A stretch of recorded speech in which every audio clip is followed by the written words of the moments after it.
you have your own convention that we also go to. It belongs to the people, called Gen Con. Mm-hmm.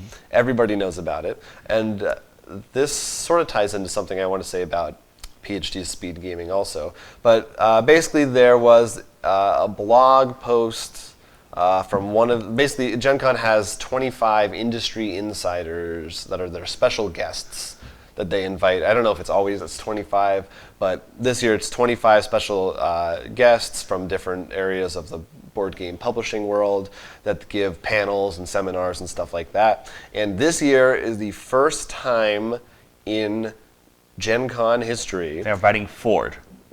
Wait, what? They're inviting the car company Ford. Yes, I was like, Henry Ford? He's gonna be there? No, the first time in their history that it is 52%, so slightly more than half of those industry insiders invited are women. And when it's not even like it was a huge jump, I don't remember the exact numbers, but the year before was like 8% or something. It wasn't even Quick close. question: when they invite, is it they invite Asmodee, for example, or do they invite Clara from Asmodee? No, it's specific people, and Okay. there aren't. Most of them are not gigantic. A lot of them are either indie. There were a couple, or role-playing game developers. A couple of them were from were working on Pathfinder stuff, and some other. And I think one of them was from the Firefly RPG. Smaller, kind of more insider stuff, because I think probably the people from those other bigger companies are busier on the show floor and doing other interviews and stuff like we were doing recently. So yes, and one of those insiders wrote a blog post on their site about what that means and how cool it is. And I was thinking about it also because one of the things that I think we noticed from doing our interviews at Speed Gaming is that like probably about half of the ones we did were with women also representing these companies. And I think I don't know about that, but it was a good chunk. We're seeing in this male-dominated industry, and we've been talking about this a lot lately, it seems, because it's kind of the thing. Well, yeah, I mean, this actually came up in the Magic discussion that we had at my table. It seems like it looks like it's nice. We're taking strides to get there, and I think especially encouraging to see more women in actually as developers and designers and publishers, because I think that encourages more female players to become interested in it if more games. If you see more games appeal to you, you're more likely to walk into the store. Right, exactly. I mean, you can't blame like someone walking to a store and seeing the only options maybe in an RPG book or figurines are all male. Right. Maybe do you think that's why like RPGs maybe is a little more? I think it is a little friendlier. Well, because two you can reasons, create your own. I think. One, you create your own character. Yeah.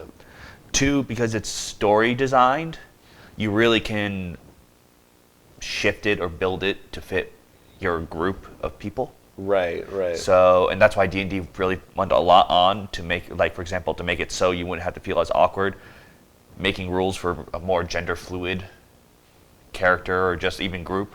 Right, and that's I guess the next, as the blog post points out. Although it's awesome that there are women, there still could be more representation for LGBTQ and other minorities. Still plenty of white people, but it's also like part of that, or like a crazy disease who just never go away. Part of that probably because so much of board games come from Europe, Germany, and Poland and other places like that where there are way more white people, but yeah, we're getting there one step at a time. But that's pretty cool. So I'm excited about women. That's a line. Always excited. Oh, and since we're on topic of Gen Con, I wanted to have a little preemptive. Not preemptive because there won't be any later. One viewer comment to talk about that relates to Gen Con, which is why I'm bringing it in now.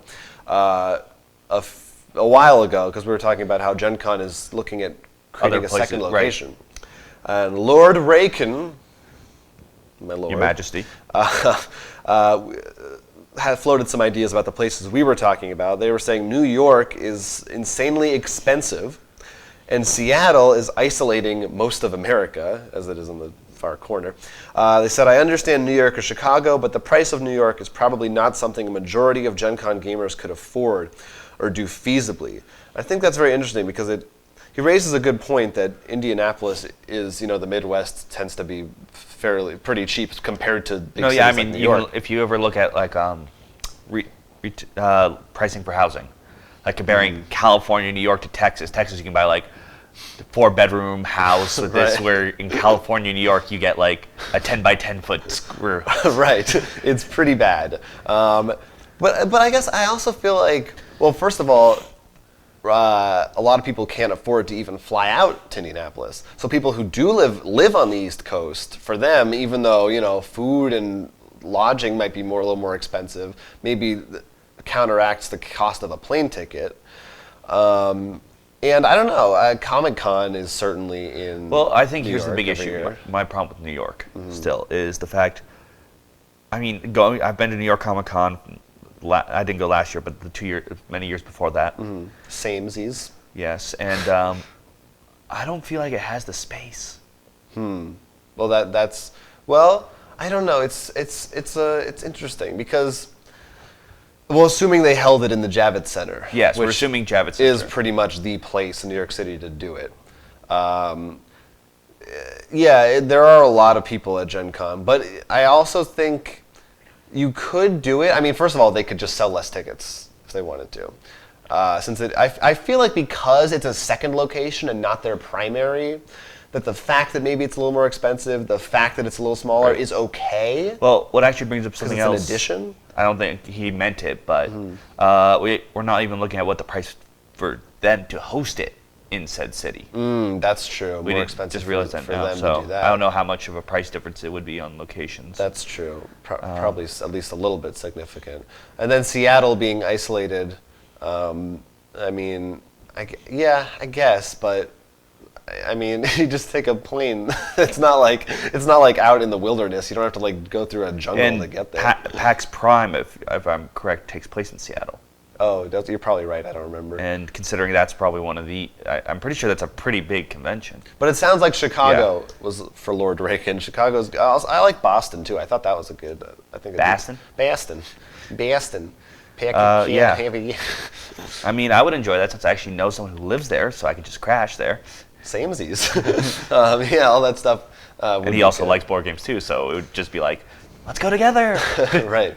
Hey, Gen Con not too far away. Yeah, but I do think, well, and the other thing we have to take into account with Gen Con is if you do split up Gen Con, for example, someone on the East Coast, if let's say it took place in New York or Boston, something like there, they'd be like, okay, I can go to this one instead of that one. So then you have to take that into account as well. Like, you want to find out what distribution rise. So I think that's what he means by Seattle being isolated, because it could still be like most people still go to Gen Con 1. And then you have to think about, we've probably talked about all this already, but if, like the way New York Comic Con is kind of like the sad little brother of San Diego Comic Con. So like, it's sort of the one that still tries just as hard and gets as many people, but it's because it's the second brother. Like, would all the big publishers like save all their news for Indianapolis, or would they be like spread it out? Well, what I think it would be, definitely if it was on the East Coast, I think it would have probably a higher Magic like card game showing, because I know the Tri-State area is like this crazy competitive area. Right. But I do think new idea. The second one takes place also in Indianapolis, just 2 different days. Hey, that's what Board Game Geek Con is doing with their like Family Con or whatever. Honestly, I would be fine with that. Well, no, I wouldn't. That would be hard if they make us like go to both. But well, also, yeah, and also hopefully we'll hear more about this at Gen Con. Let's say they put it in, have one in New York. You might also, because if less people maybe will go to the New York one because they're only going to go to one. So but neither will be super crowded because they'll kind of split the difference of the people. Yes, but once again, then it matters if publishers will go to one or the other. That's actually I think that's part of the reason for the Comic-Con Big Brother, Little Brother kind of deal. Right. All the movies, the stuff. It's a weird thing. So yeah, I'm sure, like you said, we'll hear about it. We'll find out. It's got to be by the end of the year, because if they're really serious about starting it up soon, we'll see.